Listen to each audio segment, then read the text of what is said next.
ఎవరైనా వచ్చి కోట్లు వేసుకుని నెత్తిన టోపులు పెట్టుకుని వజ్రమే చేతులు పెట్టి మీకు చెప్పారనుకోండి మీ దేవుడు మా దేవుడు ఒకడే అని, దొంగ నోటు అని మీకు లోపల గంట పుట్టాలి. పొర్రా పాటను కూడా నమ్మటానికి వాళ్ళ దేవుడు వాళ్ళకి దేవుడు అయి ఉండొచ్చు, మన అందులో మనకే ఇబ్బంది లేదు.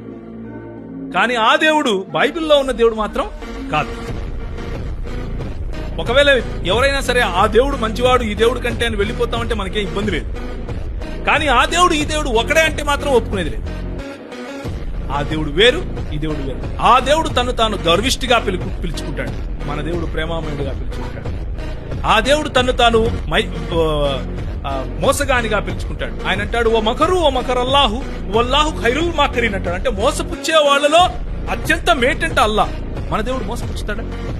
మోసపుచ్చని దేవుడు మన దేవుడు. ఏ విధంగా మన దేవుడు ఆ దేవుడు ఒకడవుతాడు? అయ్యడానికి వీలేదు, వసనే లేదు. మన దేవుడు స్త్రీలకు స్వాతంత్రం ఇస్తాడు. మన దేవుడు స్త్రీలను గౌరవిస్తాడు, స్త్రీలను ప్రేమిస్తాడు, స్త్రీలను సమానముగా సృష్టించాడు. పురుషునికి స్త్రీకి ఎలాంటి విషయంలోనూ అన్ని విషయాల్లోనూ సమానత్వం ఇచ్చాడు. ఆ దేవుడు నరకములో అత్యధిక శాతం స్త్రీలే ఉంటారు అని చెప్పాడు. ఏ విధంగా ఈ దేవుడు ఆ దేవుడు ఒకడవుతాడు? ఏమంటారు?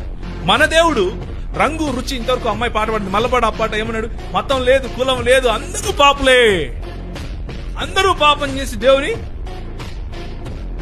దేవుడిచ్చు దేనికి గ్లోరీ మహిమకు దూరం అయిపోయారు అని బైబిల్ చెప్తా ఉంది. కానీ ఆ దేవుడు ఏం చెప్తాడు? నల్లోడు సైతాను అంటాడు, తెల్లోడు మంచోడు అంటాడు. ఆ దేవుడికి ఈ దేవుడికి అసలు పోలుకుందా? ఏం మాట్లాడుతున్నారు మీరు?